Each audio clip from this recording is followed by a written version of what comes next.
Oke, sorry. Sebentar, saya cut sebentar ya. Saya harus menemui Divo karena Divo ini titip mobilnya di rumah saya. Jadi dia sekarang baru datang. Saya kasihkan kuncinya dulu ke dia. Sebentar ya.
Ibu Shirley, Ya, rumah sana Anda enggak banjir, enggak angin juga.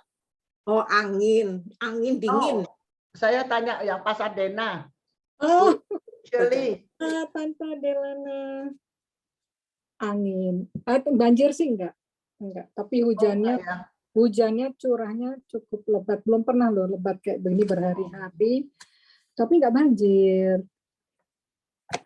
Di Melvin nih, Melvin kan di Foothill Duarte yang ada hill itu mungkin nggak tahu Melvin karena nggak apa Melvin rumahnya. Ya gede sih hujannya. Liz, nggak apa-apa kan tapi ya Liz ya, nggak mudslide ya. Ya agak serem juga waktu itu, tapi kan kita di bawah bukan di atas. Mungkin yang di atas rumah-rumah yang di gunung kali di bukit lebih serem. Oh ya, lebih serem ya dilewati mudslide. Ya, kita lihat CR-nya gila banyak sekali yang. Iya nggak kayak biasanya ya Liz ya. Ini para besok hujan lagi. Iya, sorry.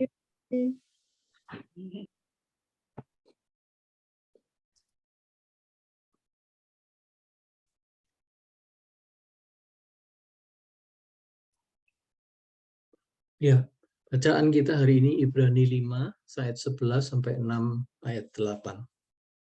Ibrani 5 ayat 11 sampai Ibrani 6 ayat 8.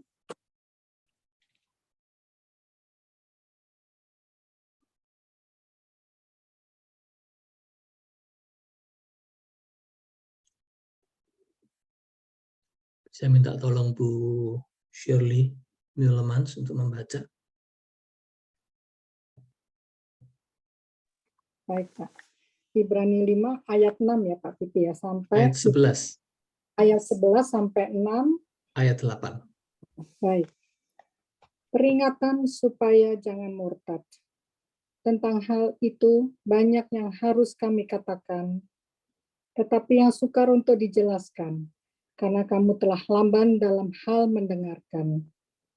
Sebab sekalipun kamu ditinjau dari sudut waktu, sudah seharusnya menjadi pengajar. Kamu masih perlu lagi diajarkan asas-asas pokok dari pernyataan Allah, dan kamu masih memerlukan susu, bukan makanan keras. Sebab barang siapa masih memerlukan susu, ia tidak memahami ajaran tentang kebenaran, sebab ia adalah anak kecil. Tetapi makanan keras adalah untuk orang-orang dewasa, yang karena mempunyai panca indera yang terlatih untuk membedakan yang baik daripada yang jahat. Ibrani 6. Sebab itu, marilah kita tinggalkan asas-asas pertama dari ajaran tentang Kristus dan beralih kepada perkembangannya yang penuh.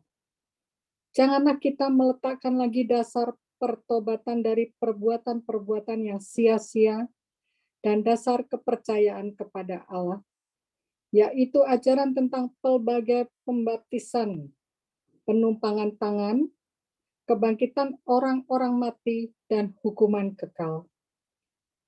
Dan itulah yang akan kita perbuat jika Allah mengizinkannya. Sebab mereka yang pernah diterangin hatinya, yang pernah mengecap karunia sorgawi, dan yang pernah mendapat bagian dalam Roh Kudus, dan yang mengecap firman yang baik dari Allah, dan karunia-karunia dunia yang akan datang, namun yang murtad lagi tidak mungkin dibaharui sekali lagi sedemikian hingga mereka bertobat. Sebab mereka menyalibkan lagi anak Allah bagi diri mereka dan menghinanya di muka umum. Sebab tanah yang menghisap air hujan yang sering turun ke atasnya dan yang menghasilkan tumbuh-tumbuhan yang berguna bagi mereka yang mengerjakannya, menerima berkat dari Allah. Tetapi jikalau tanah itu menghasilkan semak duri dan rumput duri, tidaklah ia berguna, dan sudah dekat pada kutuk yang berakhir dengan pembakaran. Ya, terima kasih Bu Shirley. Terima kasih.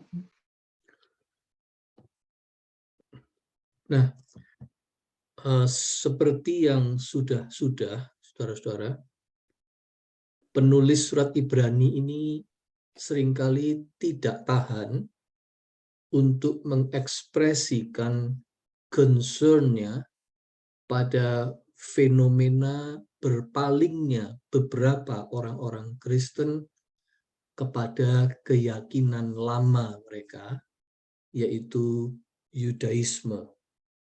Jadi seperti yang berulang kali saya sampaikan, di balik penulisan surat Ibrani ini memang ada concern itu.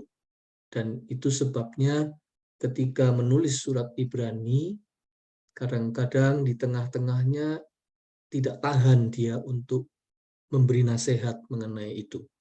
Jadi seperti terputus lalu masuk ke dalam topik itu. Nah, sekarang terjadi lagi untuk yang kesekian kali. Pengajaran surat Ibrani tentang Kristus sebagai imam besar, yang lalu kita sudah memasuki topik itu, bukan? Kristus itu sebagai imam besar, dan kaitannya dengan tokoh misterius yang namanya Melkisedek dalam Perjanjian Lama, seakan-akan topik Kristus dan Melkisedek, Kristus sebagai imam besar itu tiba-tiba stop, tiba-tiba putus. Meskipun nanti akan disambung lagi, kita nanti akan mendapatkan topik itu kembali di pasal 7. Kalau kita perhatikan pasal 7 nanti ayat 1-10, kembali topik tentang Kristus dan Melkisedek dibahas kembali. Tetapi sekarang ini sampai di pasal 5 ayat 11 putus. Mengapa putus?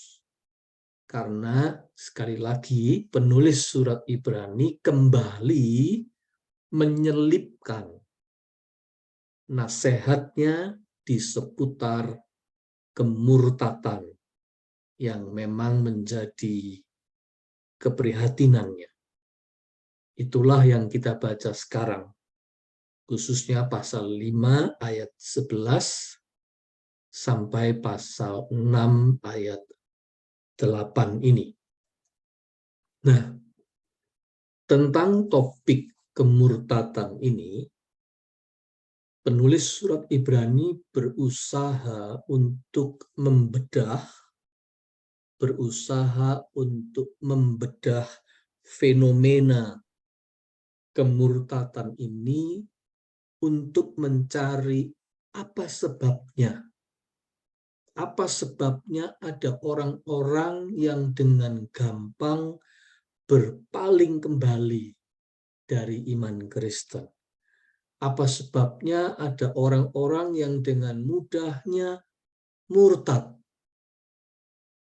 Lalu dia menemukan penyebab utamanya. Dan penyebab utama itu menurut penulis surat Ibrani adalah immaturity, adalah ketidakdewasaan dalam iman. Immature. Apa yang dimaksudkan oleh penulis surat Ibrani dengan immaturity itu? Saudara sekalian, kita berfokus pada kata yang dipakai oleh dia dalam bahasa Yunani di pasal 5 ayat 11. Ketika dia menyebutkan karena kamu telah lamban dalam hal mendengarkan. Kata lamban di sini dipakai kata Yunani nothros. Nothros ini diterjemahkan oleh LAI dengan lamban. Lamban untuk mendengar. Pasal 5 ayat 11. Tapi sebenarnya konsep yang ada di belakang kata nothros ini sebenarnya adalah, kalau dalam bahasa Inggris orang menyebutnya sluggish.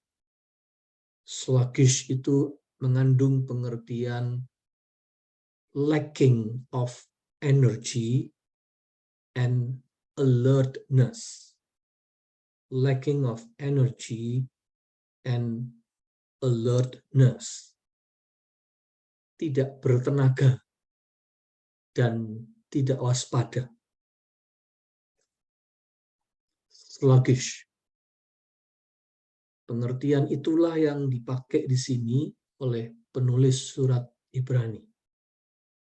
Sebab baginya iman Kristen itu hanya mengenal maju. Hanya mengenal gerakan maju, bertumbuh. Tidak ada yang namanya berhenti di tempat. Tidak ada yang namanya mandek. Maju tidak, mundur juga tidak. Tidak ada. Kalau sampai terjadi dalam perjalanan iman Kristen, tidak ada energi untuk bergerak maju, yang terjadi adalah orang itu akan mundur ke belakang lagi. Jadi tidak ada berhenti di tempat. Yang ada cuma maju atau mundur. Kalau tidak maju, berarti mundur. Tidak ada tetap berhenti di situ. Kalau orang kehilangan energi untuk maju, berarti dia mundur ke belakang lagi. Kewaspadaannya luntur, kendur, sehingga akhirnya dia tersungkur. Itu pengertian pertumbuhan iman Kristen di dalam konsep penulis surat Ibrani ini. Itu sebabnya dia memakai kata nothros tadi. Kamu sudah menjadi kehilangan energi untuk maju. Itu berarti kamu mundur. Dan kamu mundur itu berarti kamu kehilangan kewaspadaanmu. Dan kamu bisa tersungkur.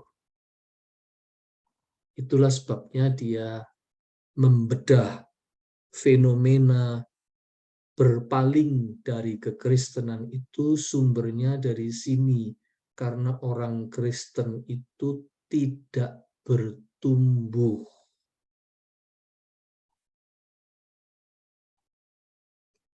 Dia menggunakan metafora pertumbuhan manusia. Dia memakai versus anak kecil versus orang dewasa. Infant versus mature. Itu kalau pakai terjemahan NIV. Kalau terjemahan The Message, baby versus mature. Kalau terjemahan American Standard Version, babe versus grown man. Babe versus grown man. Tapi semua sama saja. Intinya adalah orang Kristen itu adalah orang Kristen yang bertumbuh dewasa atau yang bayi. Tidak ada tengah-tengah. Bagi penulis surat Ibrani nggak ada tengah-tengah. Nggak ada yang berhenti di jalan. Kalau dia tidak maju, dia akan mundur. Kalau dia tidak menjadi dewasa, dia akan menjadi bayi. Itulah konsep yang sangat tegas dikatakan oleh penulis surat Ibrani di sini. Selanjutnya, dia menekankan perbedaan di antara keduanya. Perbedaannya adalah makanan yang diterimanya, makanan yang diolahnya, makanan yang dicernanya. Bayi minumnya susu. Orang dewasa mengunyah makanan keras atau solid food. Solid food versus milk. Itu dituliskan tandas oleh penulis surat Ibrani di pasal 5 ayat 12 sampai 14. Sebagai perbandingan, Rasul Paulus juga pernah mengatakan yang kurang lebih sama tentang ini, yaitu terdapat di 1 Korintus pasal 3 ayat 2. Bisa minta tolong Tante Maya membaca sebentar 1 Korintus 3 ayat 2.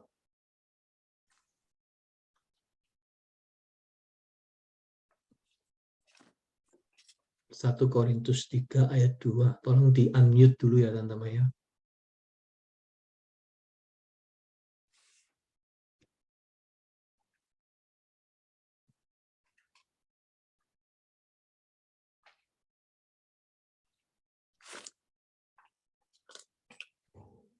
Ya, sudah.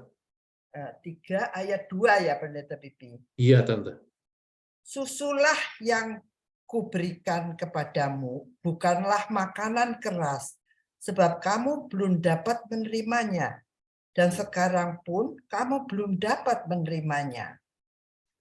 Iya.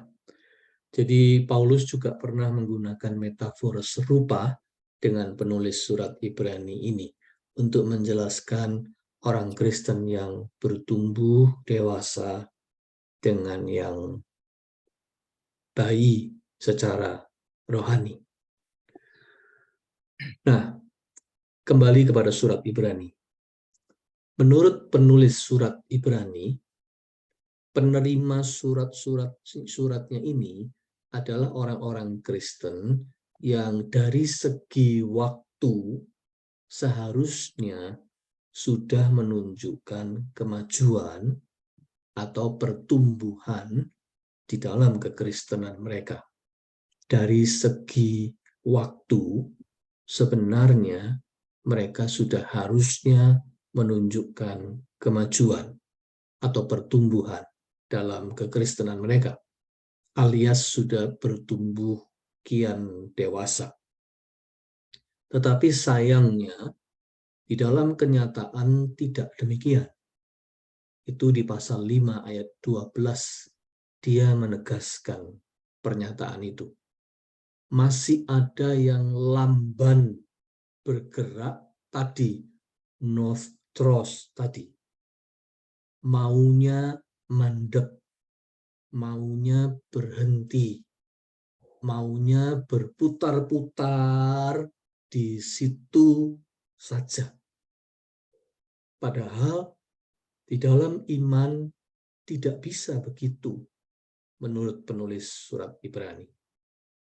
Maka yang terjadi adalah kalau orang tidak mau maju, kalau orang maunya berhenti, kalau orang maunya berputar-putar di situ, yang terjadi adalah dia mundur lagi. Mundur ke tahapan bayi lagi. Kembali ke level yang dasar, elementary. Sekali lagi, kata Eugene Peterson di dalam terjemahan The Message, starting from square one. Starting from square one. Saudara sekalian, prinsip ini kalau kita renungkan sangat penting untuk disadari dan kita ketahui sebagai orang Kristen. Di dalam kekristenan tidak ada berhenti di tempat. Tidak ada cuti dulu dalam hal iman. Tidak ada minta pada Tuhan, saya minta sabbatical leave dulu Tuhan. Tidak ada. Saya tidak mau aktif dan tidak mau berkembang dulu. Saya sementara pause sampai di sini. Mau libur kayak orang bekerja. Tidak ada. Di dalam iman Kristen sayangnya tidak ada libur. Tidak ada cuti, tidak ada sabbatical leave. Iman Kristen itu bukan seperti orang bekerja yang bisa cuti, melainkan lebih seperti orang makan atau memelihara kebugaran badan. Anda tidak bisa cuti makan, bukan? Anda harus terus makan untuk merawat, untuk menjaga kebugaran. Kita harus makan dan memilih makanan-makanan yang mendukung untuk itu. Kita tidak bisa cuti makan. Oh, kalau puasa tentu ada. Puasa memang ada, tetapi puasa itu jelas tujuannya dan jelas batasannya. Tidak ada puasa karena semata-mata saya ingin cuti makan. Puasa saja. Tidak ada. Itu bukan puasa. Puasa itu selalu ada tujuan tertentu dan ada batasan waktu tertentu. Tetapi cuti makan tidak ada. Karena kita tidak bisa cuti makan. Makan itu sesuatu yang harus terus-menerus, perpetually kita lakukan, continually kita lakukan. Iman Kristen itu seperti orang makan. Anda berhenti makan, akibatnya adalah kekuatan Anda menurun. Kesehatan Anda mundur. Anda lapar dan kian lama, kian lemah. Itu yang terjadi. Menurut penulis surat Ibrani, seperti itulah iman Kristen. Tidak ada cuti, tidak ada berhenti di tempat. Kalau kamu tidak maju, kamu mundur. Atau juga seperti orang berlatih fisik, menjaga kebugaran, bahkan melakukan workout, fitness. Sekali Anda berlatih, Anda tidak bisa berhenti. Tanyakan sama orang-orang yang fitness, yang workout itu, yang membentuk otot-otot tubuhnya. Mereka tidak bisa berhenti. Kalau mereka berhenti, yang terjadi adalah mundur, kendur semua, gembur semua, back to square one. Dan nanti mulainya lagi berat. Tidak bisa berhenti. Kalau orang workout, orang melatih kebugarannya dengan fitness, orang melakukan latihan, praktis membentuk otot-ototnya, itu dia harus lakukan terus.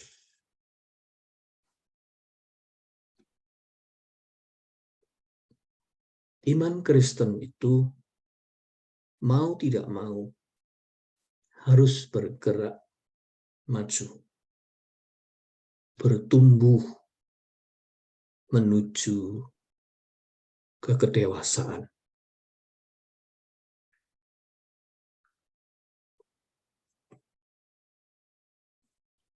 Pengajaran yang kita serap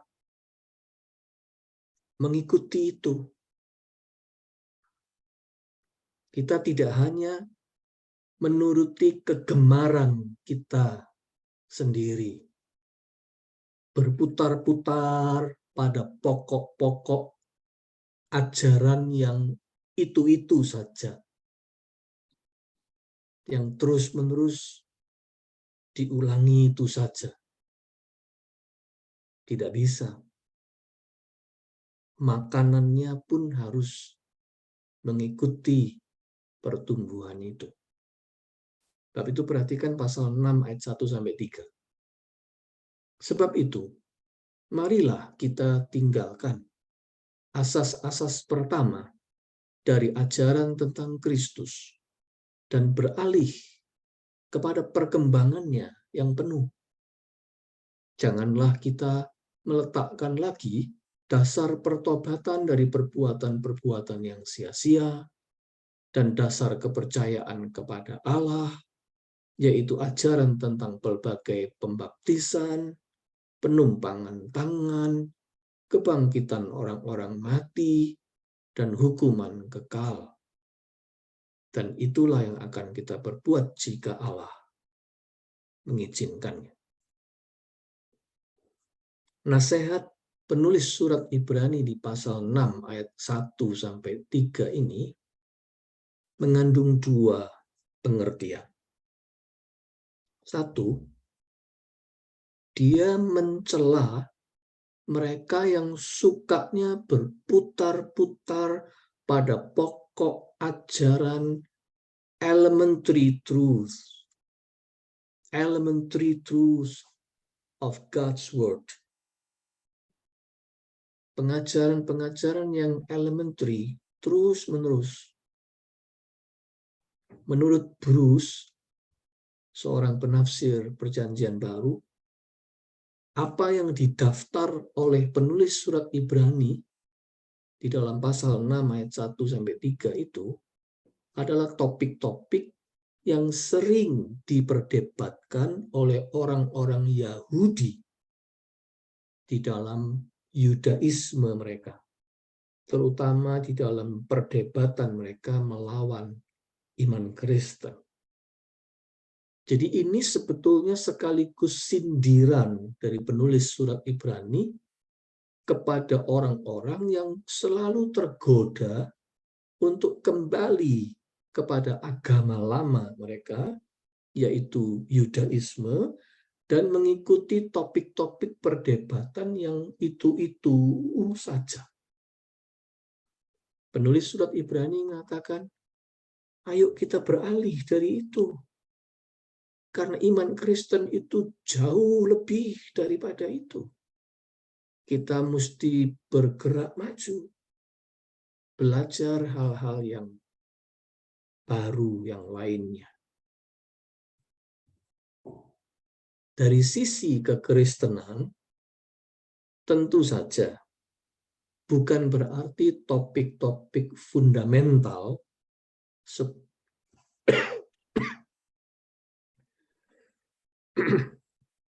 bukan berarti topik-topik fundamental seperti baptisan, pertobatan, kebangkitan tubuh, dan seterusnya tidak penting.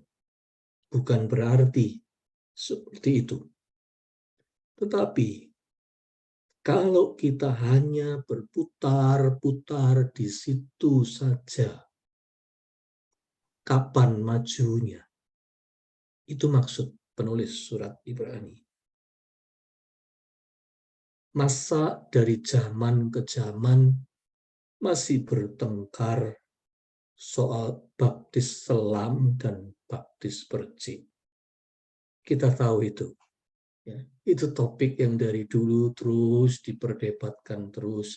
Baptis selam melawan baptis percik dan saling menghina satu sama lain. Kalau orang Kristen dari dulu ngomongnya tentang baptisan selam dan baptisan percik terus berputar-putar terus di situ. Kapan majunya? Atau masih terus berdebat tentang karunia roh dan bahasa lidah. Dari kapan, dari sampai zaman kapan sampai sekarang, terus saja bicaranya tentang hal itu. Atau menghabiskan energi untuk berselisih tentang kesembuhan ilahi. Kapan bertumbuhnya? Ya. Kalau kita cuma berputar-putar terus pada topik-topik yang serupa, saya kira itu juga berlaku untuk orang Kristen sekarang. Yang kedua, penulis surat Ibrani menegaskan sikapnya terhadap bayi-bayi rohani itu. Artinya, dia mengambil sikap begini, dia tidak mau menunggu mereka yang kembali menjadi bayi-bayi rohani terus. Dia tidak mau terus-menerus meladeni ketidakdewasaan mereka. Dia tidak mau memilih untuk memanjakan mereka. Dia memilih untuk mengajak orang-orang Kristen maju. Sebab itu marilah kita tinggalkan, katanya. Dan itulah yang akan kita perbuat jika Allah mengizinkan, katanya. Artinya, di dalam perkenan Tuhan, dia prefer untuk mengajak umat Kristen bergerak maju. Ayo, maju. Tidak menjadi kolokan, tidak menjadi orang Kristen manja, childish, melainkan bertumbuh menjadi orang Kristen yang matang, yang mengenal pengajaran iman Kristen yang kian mendalam, yang mengenal pengajaran iman Kristen lebih utuh. Dan itulah yang dilakukan oleh penulis surat Ibrani dengan menulis surat Ibrani. Karena penulisan surat Ibrani penuh dengan pengajaran tentang iman Kristen yang mendalam. Terus terang, pilihan yang dibuat oleh penulis surat Ibrani ini tidak mudah. Dia memilih untuk tidak meladeni ketidakdewasaan rohani orang-orang Kristen. Dia memilih untuk mengajak mereka maju. Ini sebuah pilihan yang tidak mudah. Pilihan yang berisiko. Pilihan yang tidak populer. Pilihan yang bisa tidak disukai. Yang bahkan bisa membuat dia kehilangan atau ditinggalkan pengikut-pengikutnya. Terus terang, banyak hamba Tuhan yang lebih memilih untuk meladeni immaturity di dalam tubuh jemaatnya demi titik. Harus diakui itu sebuah challenge untuk hamba Tuhan siapapun. Kita seringkali tergoda untuk meladeni immaturity di dalam hidup berjemaat. Orang-orang Kristen yang tidak mature, yang tuntutannya childish, yang banyak menghadirkan persoalan-persoalan tetek bengek yang sebetulnya tidak perlu ada. Nanti persoalan konsumsi saja bisa jadi pertengkaran di dalam gereja, dan pendeta harus mengurusi pertengkaran dalam bidang konsumsi. Itu sungguh-sungguh tidak mutu. Itu harus diakui, saudara. Seringkali memang begitu, dan kadang-kadang itu menjadi sulit. Kadang-kala menjadi hamba Tuhan itu di jemaat menghadapi tantangan seperti itu. Seorang teman saya, pendeta, pernah memang mengatakan, saya ini sampai capek ngurusin ibu-ibu bertengkar persoalan konsumsi di gereja. Lah saya ini dulu sekolah teologi, masa untuk ngurusi seperti ini, katanya dia begitu. Ya memang harus diakui, saudara, itu fakta yang terjadi. Banyak orang-orang Kristen, bayi-bayi rohani yang menimbulkan persoalan-persoalan kecil yang remeh-remeh, yang sebetulnya tidak perlu terjadi di dalam gereja. Dan itu menghabiskan energi untuk para pengajar firman, yang seharusnya waktu dan energi mereka harusnya lebih terfokus untuk mengajar firman, daripada ngurusin tetek bengek persoalan-persoalan remeh seperti itu. Tapi penulis surat Ibrani tegas. Dia tidak mau meladeni hal-hal yang sifatnya immature.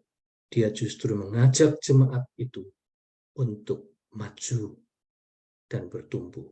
Kalau kamu tidak mau bertumbuh, kamu tidak mau maju, kamu mundur ke belakang, dan kamu akan kena akibatnya.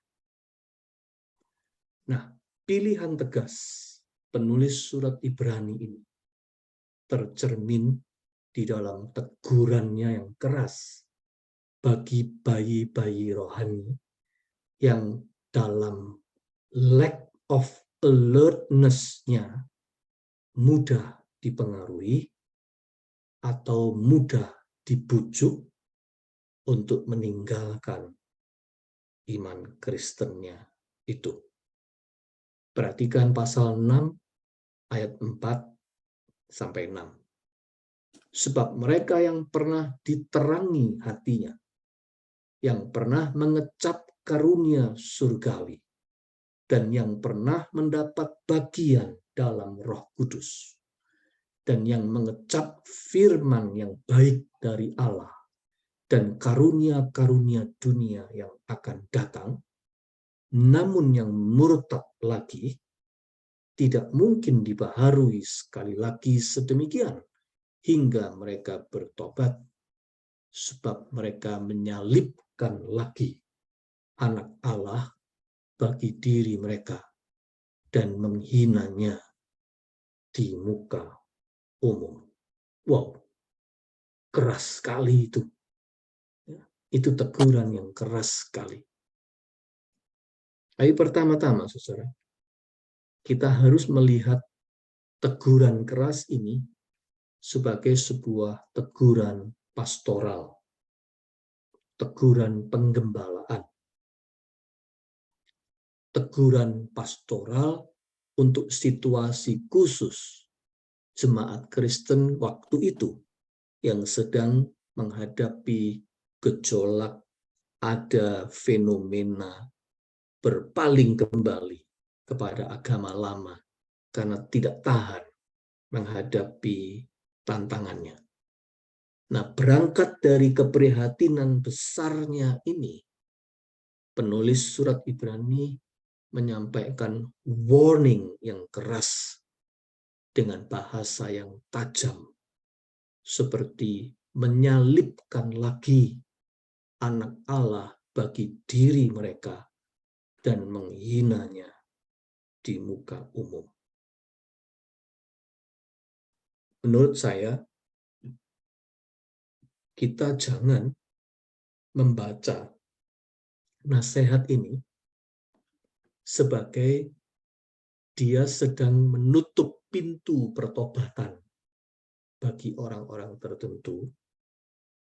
Bukan itu maksudnya. Justru dia sedang menutup pintu kemurtatan bagi siapapun juga. Ini cara kita membaca nasihat ini, supaya kita tidak menafsirkan seolah-olah kalau ada orang murtad yang kemudian nanti dia bertobat lagi, dia nggak bisa mendapatkan pengampunan dari Tuhan. Ya, sebab tidak begitu. Ya, siapapun, dosa apapun, kalau orang bertobat, Tuhan pasti terima dan mengampuni. Ya, jadi kita jangan membaca nasihat ini sebagai penulis surat Ibrani sedang menutup pintu pertobatan bagi orang-orang tertentu. Tetapi nasihat ini keras karena dia sedang menutup pintu kemurtatan. Jangan sampai orang itu murtad. Nah, bagi penulis surat Ibrani, janganlah kemurtatan itu diberi ruang atau diberi celah di dalam ketidakdewasaan iman yang dibiarkan saja. Karena menurut dia sumbernya adalah itu.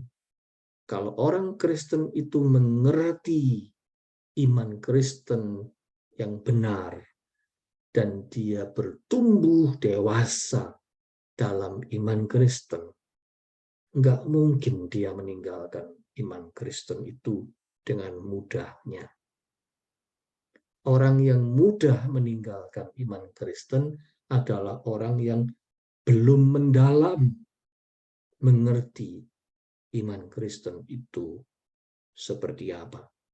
Orang yang masih bayi dalam rohani.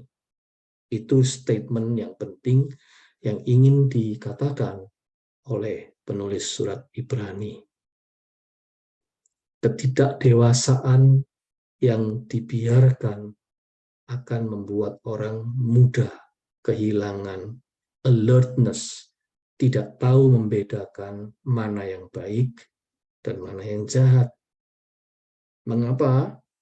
Itu harus diberi warning yang keras, sebab akibat dari kemurtatan itu bisa tidak kita sangka sebelumnya. Bisa sangat fatal menurut penulis surat Ibrani. Bisa seperti tanah yang menghasilkan semak duri, dan dia sudah dekat pada kutub yang berakhir dengan pembakaran. Itu dalam metafora yang dia pakai di pasal 6 ayat 8, penutupan bagian yang kita bahas malam ini. Jadi memang penulis surat Ibrani sangat concern dengan fenomena kemurtadan ini dan memberikan teguran yang sangat keras. Justru untuk upayanya menutup pintu kemurtadan itu sedapat mungkin.